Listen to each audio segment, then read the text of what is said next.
Silchar news 24 আপনাদেরকে স্বাগতম জানাই। আজ হলো 16 জুলাই বৃহস্পতিবার। আজকের কয়েকটি বিশেষ গুরুত্বপূর্ণ খবর নিয়ে আসলাম। আজকের প্রথম খবরটি হলো রেশন কার্ড থাকা সকলদের জন্য এসেছে একটি জরুরি খবর। 6 মাস অথবা এর থেকে বেশি দিন থেকে যে সকলেরা রেশন কার্ডের চাল সংগ্রহ করেননি এদেরকে চিহ্নিত করুন এবং 31 জুলাইয়ের মধ্যে রেশন কার্ডের আধার ভেরিফিকেশন অর্থাৎ ইকেওয়াইসি করার জন্য ঘোষণা করেছেন রাজ্যের খাদ্যমন্ত্রী কৌশিক রায়। যে সকলের এখনো পর্যন্ত রেশন কার্ডের ইকেওয়াইসি সম্পূর্ণ নয় শীঘ্রই সম্পূর্ণ করে নিন, অন্যথায় রেশন কার্ড কর্তন হতে পারে বলে খবর এসেছে।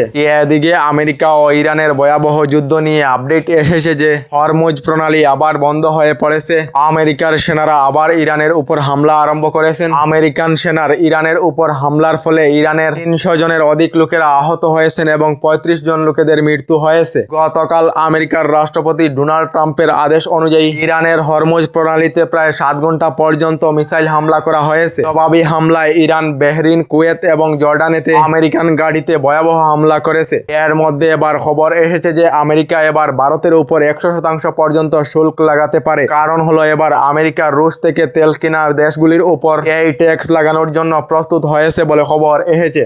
এদিকে রাজ্যের জীবিকা সখী, পশু সখী এবং কৃষি সখী সকলদের মাসিক বেতন 15,000 থেকে 20,000 টাকা পর্যন্ত বৃদ্ধি করার সঙ্গে বছরেতে 2টি করে মোবাইল ফোন প্রদান করার জন্য বিধানসভার অধিবেশনেতে দাবি জানিয়েছেন বিধায়ক মৃণাল শইকিয়া বলে খবর এসেছে। এদিকে এবার রাজ্যেতে কমেছে দরিদ্রতার হার। দরিদ্রতার হার 37% থেকে 14% পর্যন্ত কমেছে এবং রাজ্যের 20% পরিবারদেরকে দরিদ্রতা থেকে মুক্ত করা হয়েছে বলে বিধানসভায় এই তথ্য দিলেন রাজ্যের মুখ্যমন্ত্রী ডক্টর হিমন্ত বিশ্ব শর্মা।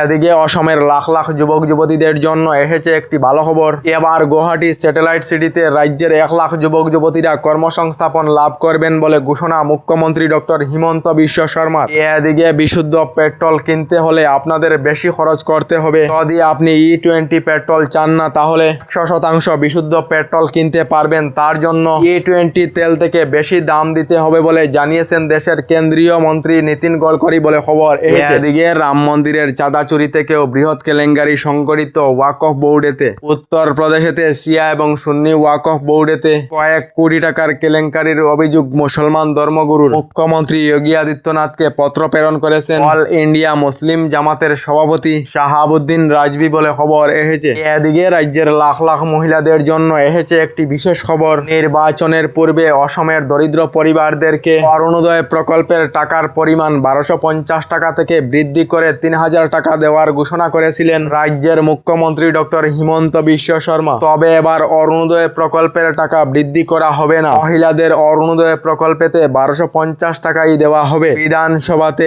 এই ঘোষণা করেছেন রাজ্যের অর্থমন্ত্রী জয়ন্ত মল্ল বড়ুয়া বলে খবর এসেছে।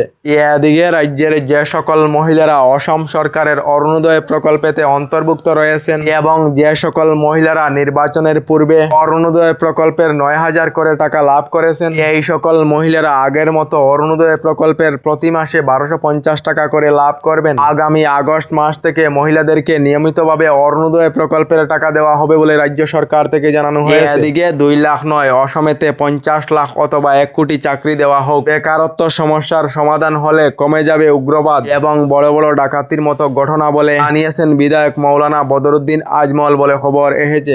এদিকে সরকারি গড় লাভ না করা সকলদের জন্য এসেছে একটি ভালো খবর। রাজ্যের যে সকল লোকেরা এখনো পর্যন্ত সরকারি গড় লাভ করেননি খুবই শীঘ্রই সরকারি গড় লাভ করবেন। কারণ হলো অসমেতে 100 দিনেতে PMAYG'র অধীনে নতুন করে নির্মাণ করা হবে 2 লাখ সরকারি গড় বলে ঘোষণা করেছেন অসমের মাননীয় মন্ত্রী অতুল বরা। তার সঙ্গে PMAYU এর অধীনে দেশ জুড়ে 1 কোটি সরকারি গড় প্রদান করা হবে বলে কেন্দ্রীয় সরকার থেকে জানানো হয়েছে। আমাদের ডেইলি খবরগুলি ভালো লাগলে আমাদের ভিডিওতে লাইক দিয়ে চ্যানেলটিকে সাবস্ক্রাইব করে নেবেন।